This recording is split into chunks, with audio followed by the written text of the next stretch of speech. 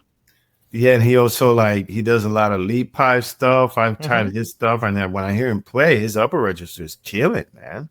I checked out his videos, and it's great stuff. But I could see Gonzalez. The upper register. Sorry, Javi. Yeah, he's been Javier. We literally went to CSUN together, Cal State Northridge together. Oh my God! And you forgot his last name. Yeah, look at that. It's Javier. Yeah, Gonzalez. Oh yeah, and another guy you need to get on here because amazing player. I mean, yeah, I've seen his videos, and the upper register for him is just completely flows. Hopefully, I'll meet him one day. You know? Super sweet cat, and you know. Trumpet geek like all of us, you know, always learning, always trying to figure out ways to do things better, even though the guy was playing, you know, Moto Perpetuo or in college, you know. You ever notice, I notice people my age, they're always complaining that the trumpet is just kicking their butt. I mean, we all have those days, right? Yeah. But I feel and a shout out to the guy that makes my horns now, which I love, is Jason Harrelson. I think he's a genius with his mouthpieces and the trumpet, and I feel like his mastery of making horns and mouthpieces has made my life easier. Like I noticed the more relaxed I am, the easier it is to play the horn. And I feel like with me listening to my body and adjusting my practicing routines, I'm actually playing better at almost 57 than when I was 40, which most people my age, all I hear them is complain that, man, I'm going downhill. I don't sound as good. My fingers are slower. You know, it's like I can't, you know, so I'm just getting better, which is, I think, has to do a lot with the Harrelson trumpets, the mouthpiece. And I figured out how to put a routine together. And I think that's something that's very important that a lot of trumpet players need to hear, and trumpet, you know, teachers, that not all trumpet players are built the same. That I bet that what Javi does might not work for me. I mean, Javi's more of a person that plays what's on the page, right? A lead player.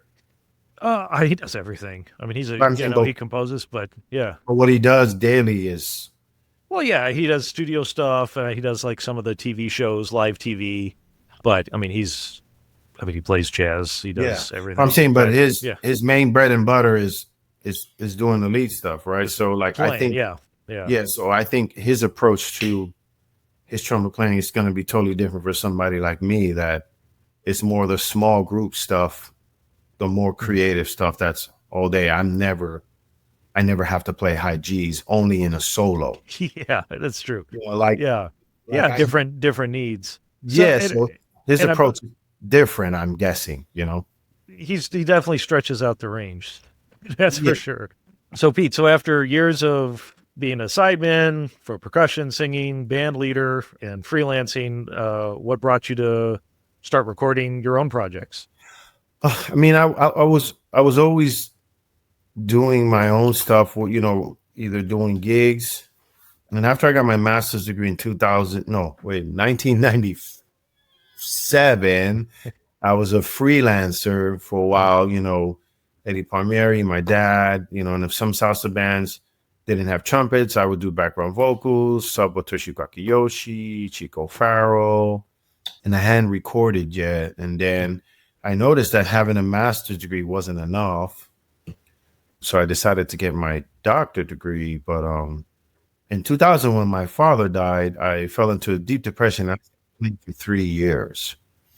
I started selling all my horns. Oh, geez. Yeah, it was pretty brutal. I couldn't see the light at the end of the tunnel, and my wife had to hide one of my trumpets because she's like, "Nope, we're gonna keep one." And thank God she did. Bless her heart. Oh my gosh. Yeah, you married up. Yeah, man. I mean, I tell people this with no hesitation. The only reason why you and I are talking right now is because of her. I probably would not. I know for a fact I would not be playing without my wife. Amazing. So she hit a trumpet because she knew you were just getting rid of everything. Yeah, she knew that. Oh my gosh. So after my dad died and then 9/11 happened and trying to find work. So I ended up being a public school music teacher in New Jersey, New Brunswick. And that was horrific just because I couldn't figure out how to put together a program where I taught 1 through 8 graders and I met with them once a week for 40 minutes. What am I supposed to do with that? I can't even learn their names in that time, Well, let alone teach an instrument and have an ensemble. So doing that and seeing how hard it was, it triggered me to go get my doctorate degree. So I had liked Texas because it was more chill. And I went to UT because it was cheaper than going to NYU. Mm-hmm. And Ray Sasaki was there. Ah. Which I love Ray. He's a cat, like he's more into the classical stuff, but he can dabble in jazz, you know. But our lessons were more so trumpet playing. It wasn't really, we never really focused on jazz. We're just trying to be a better trumpet player in order for me to execute the things that I want to execute as a jazz trumpet player, right? So I picked up the trumpet, you know, once I said I can't teach here anymore. I picked up the trumpet within a month or two. I auditioned for UT. And then I ended up calling a dear friend of mine that was the trombone player at the Vanguard Orchestra, Baelish Vanguard. And I said, hey, Luis, his name is Luis Bonilla. I'm going to give him a shout out from Costa Rica. And I said, hey, can you put me on the guest list, man? Because I'm going to Texas and I'm not sure when I'm coming back and I want to hear the band.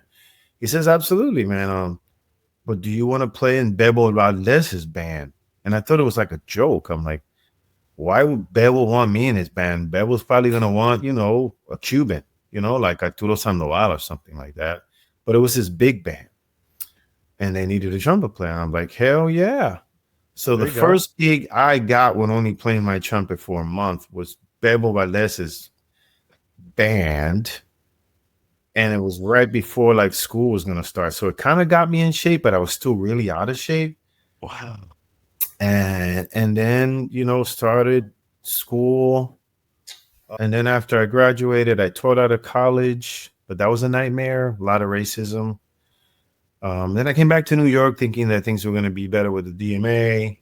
Still couldn't find work. You know, the problem at my age is that, you know, when I had my master's degree, there's just so many amazing trumpet players now.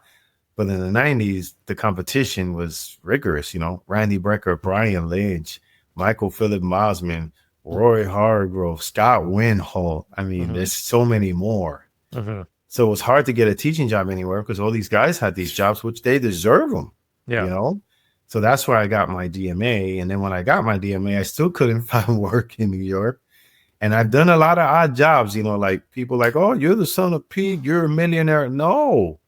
I mean, my dad died broke. He didn't make like Mark Anthony money. You know, it's like so just the jobs that I've had. I was a dog walker.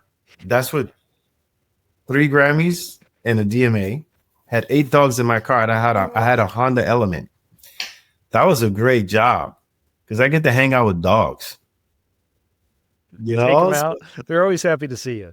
Yeah, man. It's like, and if I ran them, I made more money. So some owners are like, man, this dog just needs more exercise. It's like, okay. So if I ran them, I think they gave me like $25 for the day in dogs, you know. So I'm like, okay, I get to get fit and I get to run with a dog that's goofy, you know. So I did that for a while. Also, I worked at a athletic store, like selling Garmin watches, wetsuits, sneakers.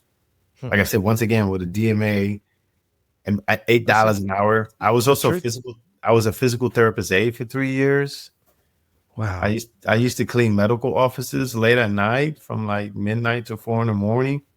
Just to make ends meet. And yeah, you know, and I did all that. And it's funny, like when I've done all these things, like when I was a physical therapist aide, I had quit playing. That was when my dad died. And then when I was walking dogs, I wasn't playing either because after my DMA, it was just so hard to find work. And then my daughter was born and I've been a stay-at-home dad since she was born. And I just didn't practice and, fell into depression again because I couldn't find any work. Yeah. And then we decided to move back to Texas because since I wasn't working in New York, I'm like, why do I want to live here if I can't work? Yeah. And I had more connections in Austin at the time. So it was a little bit easier to find work. But now it's a shit show in Austin. So I don't even play in Austin anymore. And that's another topic that we can talk about. Yeah. That was some racism at a club. And I'm going to mention their name because people need to hear this. And there's actually a trumpet player that lives in LA, Brian Swartz. That's his name. Wonderful trumpet player. He had moved to Austin, and I wanted to introduce myself to him. And Brian Lynch knew him. He said, "Oh man, go meet this cat." So I drove 30 minutes to meet him at a club that I played. I packed. I had a line out the door, and I'm sitting next to the drummer, and I'm like this, right? Listening to the music. And the bartender hits me, says, "Hey, man, are you drunk?" And I'm like, "I'm not drunk and I don't drink." He says, "Well, if you put your head down again and close your eyes, I'm going to kick you out." What? And I'm like, wait, I'm thinking, is this a prank? Like one of my buddies, Yeah, because it's unheard of, right? I was like, "You're kidding, right?" He's like, "No." And I was like, wait. So these 4 people here that are drunk and that are talking shit, that's cool? He said, "Well, I'm just telling you what's going to happen if you do it again." So I left. And this is a place that I would pack. Yeah. Then I run into the guy that does the booking. I run into him at the Gen in Dallas, Texas. And I says, "Did you hear what happened to me?" He says, "Yeah, I heard your head was on the table." So basically, I'm like this. I'm like, so basically, I'm what? Some alcoholic, drunk, drug addict? I don't even drink. And he says, "Well, that's what I was told." And basically didn't give a shit. They didn't care. No. That's because of some racist bartender or whatever. Yeah. So Austin, they have such great musicians. The talent is great. But what this town really loves, which is amazing, is they love standards. Mm-hmm. They want to hear the American songbook. They're not really into hearing people trying to develop their own voice. This is not the proper town for it. Yeah. And there's nothing wrong with that, right? Playing standards, it's great. Yeah. That's how you learn how to play this wonderful music. So I quit playing in town, and right now I gig a lot in New York. I was in Atlanta. I have a tour in the Bay Area, which I wish it was closer so we can meet in person. Yeah, well, one of these times. Yeah, so I'm working on a tour for LA. So make your own gigs. Yeah, and I have a great new booking agent. She's scheduling. I'm going to give a clinic at the San Francisco Conservatory in April, and then playing at this club called the Black Cat. And the new CD is called "I'm Pete Rodríguez" Volume 1 that came out last year. Yeah, and Volume 2 comes out in June. It's on the Sunnyside Records. So you're working on that. Has it been recorded already, or is it? Yeah. So what I did was, which is cheaper, because the label doesn't pay for the CD. Mm-hmm.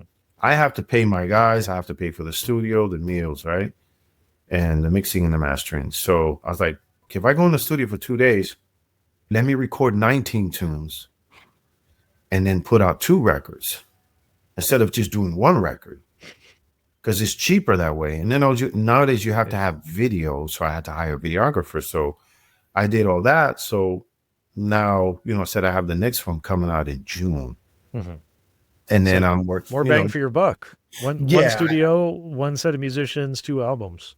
Yes. Yeah.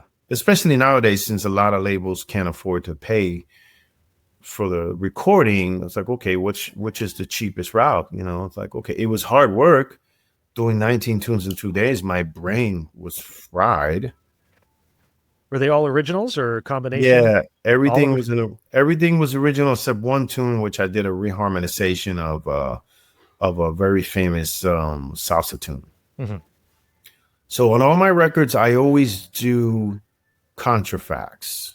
A lot of people don't know what that is, so I'll just explain it to the audience. So contrafact is basically a new melody based off the changes of another person. So I did a contrafact over Stable Mace by the late great Benny Golson, and One Finger Snap by Herbie Hancock. So what I do is I use their chord changes, but I disguise my new melody so the listener cannot tell what the tune is based off.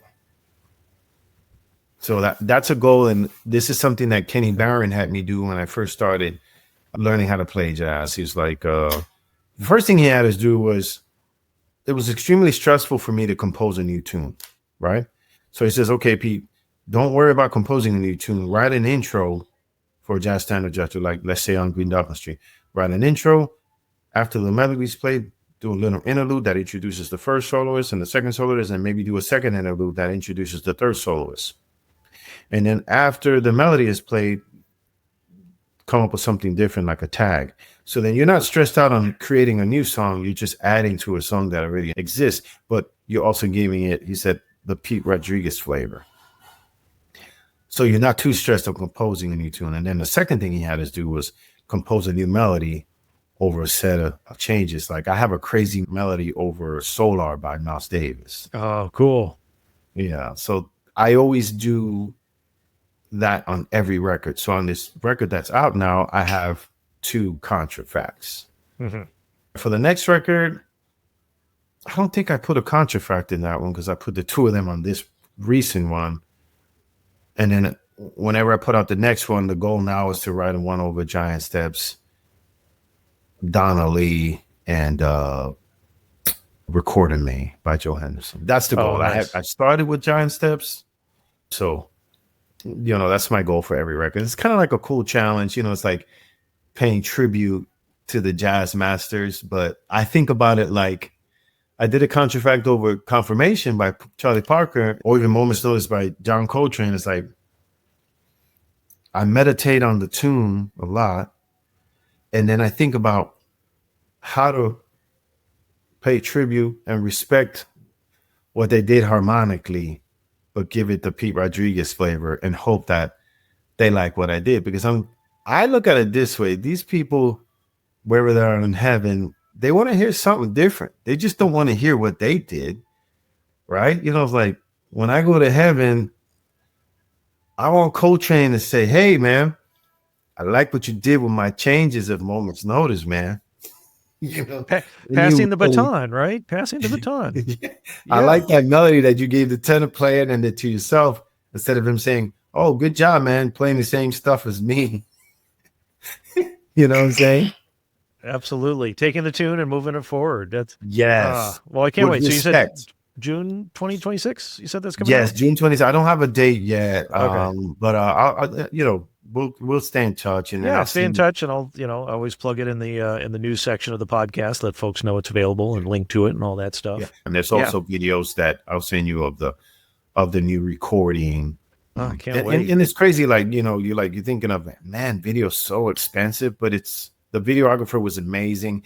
He had cameras in front of every single person. Mm-hmm. The editing is just beautiful. And just to document that, because when you see the videos, no one edits their solos on my record.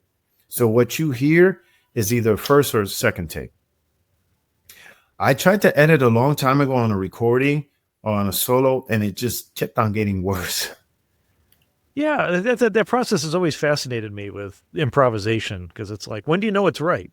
It's improvised, and if you keep going in and punching in a note or a phrase or something, it's Yeah. I try to fix it, and it just keeps on getting worse because my brain gets in the way.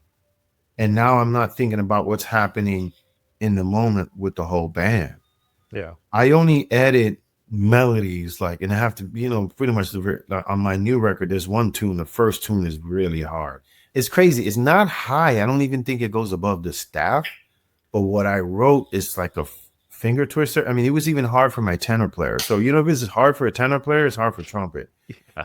And I'm almost memorized it. I practiced it at home where I nailed it. And I always try to test myself. If I can play this 3 to 5 times without messing up, I'll most likely have it in the studios. Because, once they say record, the level of stress raises. And the chances of you making a little stupid mistake that you never made before sometimes it just happens. And that's the one tune that, the tenor player in me had to edit, and it's like, but it was a melody. It's not no solos. So and you notice, like, if you listen to old records of Miles Davis or even Freddie Hubbard where they crack a note, it's never bothered me when they've cracked a note. No, it's fascinating. I was just thinking about that the other day.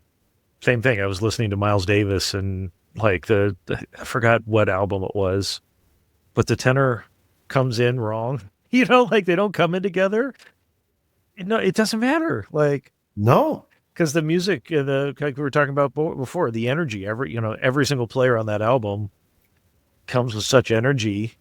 You just get swept away. Doesn't, Yeah. And a lot of times the cracked note has more soul, but yet if we crack a note, but now I don't really care if I crack a note. I'm like, well, it is what it is, Well, no. Yeah. Right. Hey, this is the new member of the family. All right. We got the second pet. Who's this? This is B. B? B. She was, you remember those floods this summer in Texas? Yeah. She was rescued from the floods. Oh, bless her heart. Yeah, it was her and like maybe 6 other brothers and sisters. Oh, man. She's not that big. She's like, yeah. Little lap dog. Well, hi, B. Yeah. Oh my gosh, I love it. Well, I can't believe it, Pete. I mean, I could talk to you all day. Oh yeah, man. I mean, so much experience, and you do so many different things. We'll have to have you back on at some point. Yeah, man. Love to, man. Dig more into the salsa history and the legends you played with. I mean, we mentioned a few of them. So we have Pete Rodríguez Music, right? It's website, best way for people to find out what you're doing and when the new album's going to come out, etc. Yeah. Also Instagram. And, I always tell people, man, you leave me a direct message, I'm going to answer back. I'll get people from, Colombia, Venezuela asking me about my father or who I study with. And I love sharing, the more I can explain the things that I know, the better I'll be at even doing it for myself, and there's people that can't afford these lessons, and a lot of people that I studied with are not here anymore with us, So I feel like I'm one of the few cats, in the Latin scene, that studied with Vacano, Gil Johnson, Laurie Frink, Victor Paz. Got to hear Mauricio Andre, and that's what I'm saying. That I can talk to students about all this, because they're not, people think, oh, he's just a jazz salsa trumpet player, so he only knows this stuff. But when I approach the trumpet, I almost feel like it's more universal. Like. Yeah. Last summer, I did a clinic in Costa Rica, and this cat. This is a classical cat. Was it John Friedrich is his name? So he was there giving a clinic. It was amazing. Like, we warm up very similar. It's like he does Chikowitz. It just sounds different. His equipment's different. I do a little bit more bending than him, but it was kind of cool that we could connect from two different worlds. It's like, oh, Pete, I like what you're doing here. Oh, I like what you're doing here. And I it's like a big trumpet community, right? Well, I had that conversation with Dave Douglas a few episodes back about labels, and we try to put things into these like, different containers, and it's really, we're all in the pool together. There's more, we have so much more in common than what separates us. And so when we say, oh, he's a lead player, or she's a jazz player, or they're a orchestral, classical, legit player, whatever, what does that even mean? We're all trumpet players. The physics are the same. The application may be a little bit different in the style, but yeah. And then even then nowadays, with the kind of conglomeration of styles and stuff, like, yeah, you make music. It really is. It's just a different approach, I guess, when we play. It's like, I mean, I'm a huge fan of Dave. Yeah. His band's one of the baddest bands I heard in New York at one point. At the Vanguard, oh man, yeah. I was like, holy shit. I mean, the band was so tight. I really love him as a composer. And I like the fact that, he has a different tone. It's like, it's totally different. His approach, his embouchure, how he writes.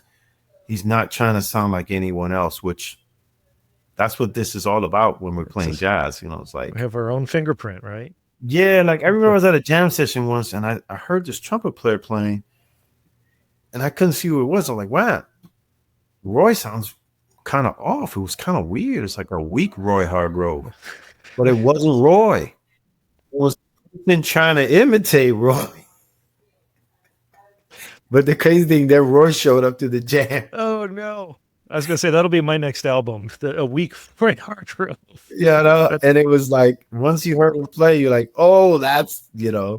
But it's a young student, and I guess that person was trying to figure out, and that's hopefully he figured it out and has found his own voice, Yeah, like we all do. Like young people are impressionable and they latch on to certain styles and influences, and then hopefully through that they end up finding their voice. Yeah. So, before your parrot eats your shirt, I just want to plug one more time. So PeteRodriguezMusic.com, and on Instagram is P Rodriguez Music, right? Yes. And we'll have links to all of that down in the description and on the show notes, so it'll be easy for folks to find you. Pete, absolute pleasure and honor, and thank you so much for just your honesty and transparency of your life and career. I mean, that's what this podcast is about, hearing real stories from real people doing it, the boots on the ground. And I know a lot of those stories aren't easy to share, and it's so meaningful that you, entrusted us with those stories. Before I let you go, I leave you with one last question. And if you could leave our listeners with your best piece of advice, and it could be about anything, it doesn't have to be about trumpet or buzzing or anything like that, what would that be? Enjoy life. Surround yourself. I had a triathlon coach tell me this once. She said, surround yourself around energy givers, not energy takers. Learn how to walk away from a relationship that is toxic. Not only, if you have a girlfriend or a boyfriend, just friends. Life is too short and too beautiful. I don't have parents that are alive anymore. My mom died 2 years ago, and I'm trying to still get used to not having living parents. It's kind of painful. I think last week I had a dream that mommy was alive. And when I woke up, it was just like, this is terrible. Reliving that all again. Yeah. Yeah. That pain. Yeah. A lot of us, we get so involved with us musicians. You're like, okay, when's the next gig? When's the next recording? How can I get this gig to buy this, to pay rent, And a lot of times I didn't enjoy life because I was always so stressed out. Like when I was doing that live recording with Tito Puente that won 2 Grammys, while I was doing that recording, I was really thinking about when's the next gig next week. And a lot of times I wasn't in the moment. What I guess for the younger people, even older people, is like living in the moment and enjoying life. Yeah. And taking care of yourself mentally, meditate, pray, go on beautiful hikes, exercise. This nightlife is hard on the body. Mm-hmm. You know what I'm saying? It's like, I remember coming home at 5, 6 in the morning, and then having to go teach somewhere at 9 o'clock in the morning. It's like finding those moments and just going for a beautiful walk. And just like I called Carlo Centeno, and Carlo, you see this, I love you, man. Thank you for getting me in touch with John. And a lot of times we talk about trumpet, but also about life, the politics that are happening now in our country, which I'm not going to get into. We're in a place where sometimes I leave my house and I'm a little bit scared to go to a Home Depot or something like that maybe something will happen with me, to me. But I guess the main thing is just to really think about how great life is, that we can breathe, that we can walk, be kind. Because, somebody might live in $1 million home, but they could be so depressed, say, like, I'm an extrovert.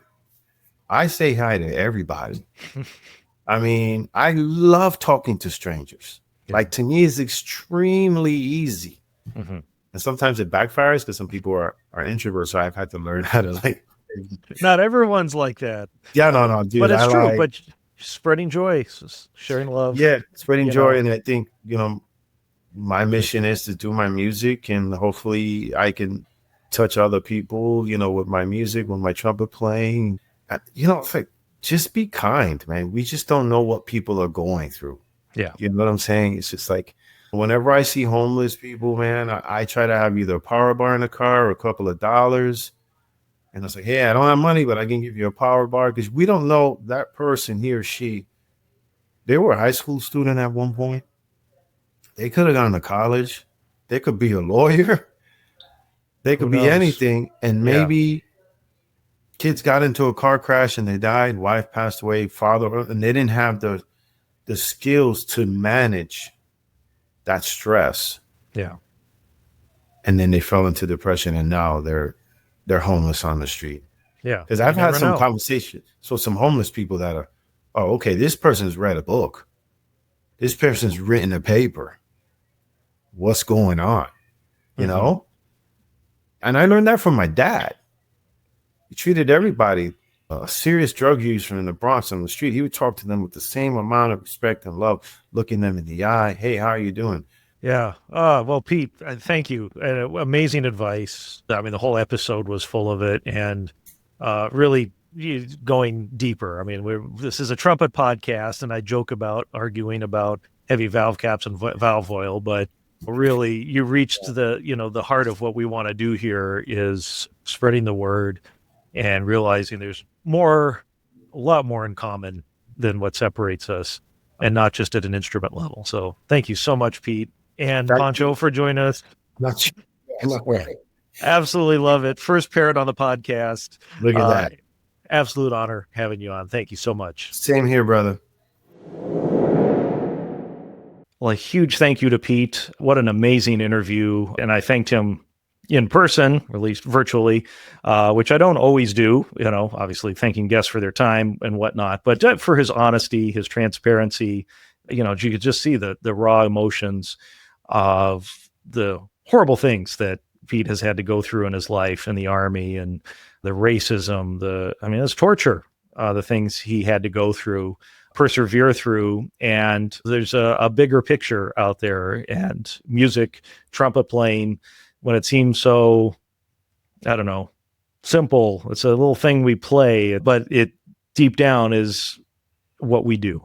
We connect, we communicate, we put something through our bell that will hopefully in some little way make the world a better place. And to see that Pete is doing that when so many other people would give in or give up, or even worse, as he alluded to at a few times in the conversation.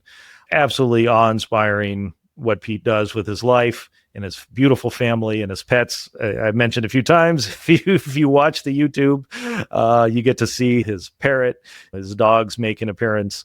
And it's so heartwarming to know he is surrounded by love, and he has created that life for himself and makes amazing music. Check out his album, I'm Pete Rodríguez, Volume 1. And he said Volume 2 is well on its way. In fact, he has already recorded, doing that 2-for-1 at the studio.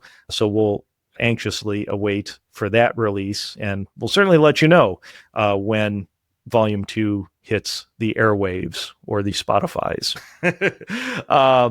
PeteRodriguezMusic.com is his website. P. Rodriguez Music is his Instagram handle. We'll have links to all of those so you can follow Pete and all the places he's playing. I also want to take a moment to give a special shout out to my dear friend, Carlos Centeno.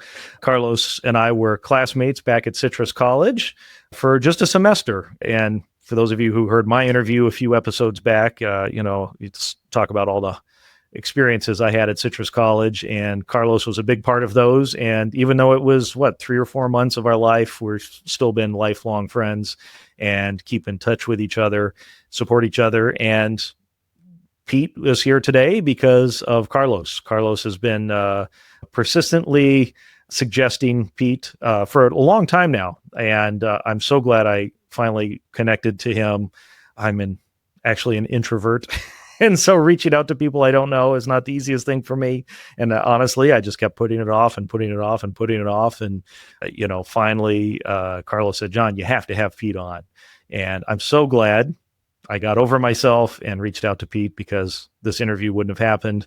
And if it wasn't for Carlos's making the connection and his kind persistence. So Carlos, I owe you one, buddy.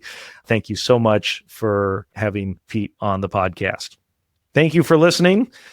We got some wonderful guests coming up. I've mentioned Kate Moore, Rick Braun. We're going to do a follow-up with Paul Literal, Hollywood Paul of the Uptown Horns, who just released an album. Imogen Whitehead, fabulous player in the UK, is going to be interviewed pretty soon. So we're going to keep them rolling. And I've gotten a few suggestions. Thank you so much for some of you who've emailed in. I really mean it. I can't keep all of the trumpet players on my radar, so it means a lot when you send me your suggestions. With that being said, hope to see you in North Carolina. Hope to see you in Japan. And until next time, let's go out and make some music.